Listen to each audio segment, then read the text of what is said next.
मैं हूं तानीर अहमद समा हेल्थ के साथ। पाकिस्तान में 50 साल की उम्र से ऊपर के लोगों की वैक्सीनेशन शुरू हो चुकी है। इनकी रजिस्ट्रेशन मार्च 31 को खुल गई थी। इनको साइनोफार्म का वैक्सीन दिया जा रहा है जो कि गवर्नमेंट की तरफ से फ्री वैक्सीनेशन है। अच्छा, हम आपको वैक्सीनेशन प्रोसेस का फिर से थोड़ा सा राउंड अप देते हैं। फर्स्ट ऑफ ऑल, आपको अपना CNIC नंबर, शनाख्ती कार्ड नंबर 1166 हेल्पलाइन पर SMS करना है, या आप निम्स की वेबसाइट के थ्रू भी रजिस्टर कर सकते हैं। निम्स की वेबसाइट है nims.nadra.gov.pk। रजिस्टर करने के बाद आपको अपना वैक्सीन सेंटर और पिन कोड, जो यूनिक पिन कोड होता है, वो आपको सेंड किया जाएगा मैसेज के थ्रू। अच्छा, जब आपने रिसीव कर लिया हो और आपको अपना सेंटर तब्दील करना हो तो आप निम्स की वेबसाइट पे जाके तब्दील करेंगे, या आप 1166 को कॉल भी कर सकते हैं। सो निम्स पर एक टैब होगा जिसमें होगा हेल्थ केयर यूनिट की अंदराज या तब्दीली। आप उसको सेलेक्ट करेंगे और फिर अपना डिज़ायर जो भी आपका सेंटर है वो एक लिस्ट होगी, उसमें से सेलेक्ट करेंगे और उनको भेज देंगे। फिर साइट पर खुद ही एक मैसेज आ जाता है कि आपका सक्सेसफुली वैक्सीनेशन सेंटर चेंज हो चुका है। इसके बाद आपको 1166 से कन्फर्मेशन आएगी और फिर आपको जो है आपका अपॉइंटमेंट डेट मिल जाएगी जिस पे आपको वैक्सीनेशन के लिए जाना पड़ेगा। अच्छा, वैक्सीनेशन पे जाने से पहले, जैसे कि हमने पहले भी बताया है, ज़रूर नाश्ता करके जाएगा, खाली पेट नहीं जाएगा, और ऐसे कपड़े पहने जिसमें आस्तीन आराम से ऊपर हो सके या किसी तरीके से बाजू एक्सपोज हो, क्योंकि वहीं आपको वैक्सीन लगेगा। वैक्सीन सेंटर पर जब आप वैक्सीन सेंटर पर पहुंचेंगे तो फर्स्ट ऑफ ऑल आपकी रजिस्ट्रेशन होगी, वो आपकी डिटेल्स कंफर्म करेंगे, चेक करेंगे कि आपकी डिटेल्स मैच करती हैं या नहीं करती, CNIC नंबर चेक करेंगे। फिर आपकी एक ब्रीफ हिस्ट्री ली जाएगी, medical history. Now this is very important क्योंकि आपको बताना होगा इसमें अगर आपकी कोई प्री एग्जिस्टिंग कंडीशंस हैं, अगर आपका कोई दवाइयाँ आप ले रहे हैं, कोई सर्जरीज़ की हिस्ट्री है, ये सब आपको मेंशन करना होगा। आपकी करंट कंडीशन भी पूछी जाएगी, वो डिटर्मिन करेंगे कि अगर आपको वैक्सीन लग सकता है या नहीं लग सकता। फिर आपके वाइटल्स चेक होंगे, temperature, blood pressure, heart rate, और अगर इनमें से कुछ भी एबनॉर्मल हुआ तो फिर आपको उस दिन वैक्सीनेशन अलाउड नहीं होगी। वो आपको बताएंगे कि किस दिन आप वापस आ सकते हैं वैक्सीनेशन के लिए।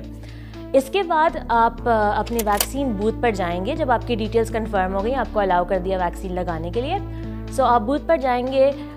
मेक श्योर कि वैक्सीनेटर ने फ्रेश सिरिंज निकाली हुई है, वो इस्तेमाल करें। इसके बाद आपको एक कार्ड मिलेगा जिसके ऊपर आपकी फ़र्स्ट डोज़ की डिटेल्स और आपकी सेकंड डोज़ की जो है तारीख वो लिखी हुई होगी।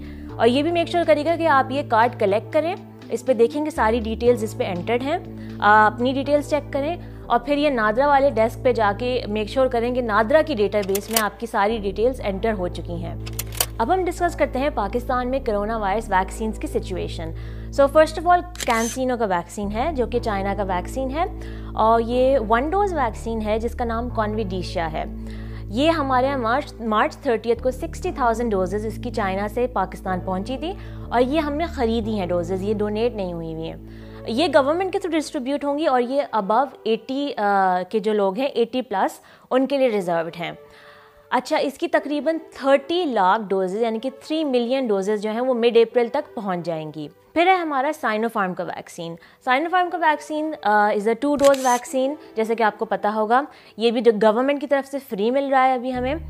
इसकी जो है कल 500,000 यानी कि 5 लाख डोजेज़ कल पाकिस्तान पहुंची थी चाइना से, और इसकी आज फर्दर 5 लाख डोजेज़ एक्सपेक्टेड हैं कि आज रात तक पहुंच जाएंगी। फिर है रशिया की स्पुतनिक 5 वैक्सीन।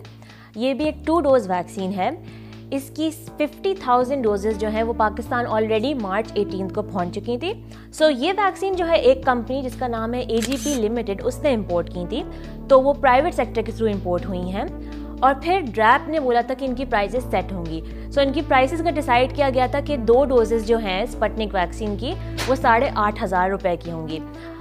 फिर उसके बाद काफ़ी लोगों ने ये बोला कि ये बहुत हाई प्राइस है, ट्रांसपेरेंसी इंटरनेशनल ने भी बोला, और फिर ड्रैप ने परमिशन नहीं दी AGP लिमिटेड को कि ये वो अपनी वैक्सीन सेल कर सकें। आज सिंध हाई कोर्ट में इसकी प्रोसीडिंग्स चली थी और AGP लिमिटेड को ड्रैप ने अलाउ कर दिया गया है कि वो अपनी वैक्सीन जो हैं ये मार्केट में बेच सकें। फाइनली एस्ट्राजेनेका ऑक्सफोर्ड की वैक्सीन है जो कि हमें कोवैक्स के थ्रू मिल रही थी। कोवैक्स WHO और गावी की एक अलायंस है जो कि मिडिल इनकम कंट्रीज़ को वैक्सीन फ्री के लिए देगी। अच्छा, ये जो वैक्सीन है हमें इंडिया के थ्रू आ रही थी, सीरम इंस्टीट्यूट ऑफ इंडिया जो कि इसे मैन्युफैक्चर कर रहे थे। मगर इंडिया में जब कोरोना वायरस केसेस बढ़ना शुरू है तो इंडिया ने इसकी एक्सपोर्ट रोक दी। तो उसके बाद जो बाकी कंट्रीज़ इसके ऊपर डिपेंड कर रही थी उन पर अभी तक ये पहुंची नहीं है वैक्सीन। ये भी एक 2 डोज वैक्सीन है और आजकल इसके बारे में थोड़ी सी कंट्रोवर्सी भी चल रही है क्योंकि कुछ यूरोपियन कंट्रीज़ ने इसका यूज़ स्टॉप किया हुआ है क्योंकि इसके लगाने के बाद डिस्कवर हुआ था कि लोगों को ब्लड क्लॉट्स होना शुरू हो गए थे। अगर आपके पास वैक्सीन्स के बारे में कोई और सवालात हैं तो प्लीज़ हमसे कमेंट्स में पूछ लिएगा या हमें इनबॉक्स कर दिएगा। अपना ख्याल रखते रहें, SOPs फॉलो करते रहें।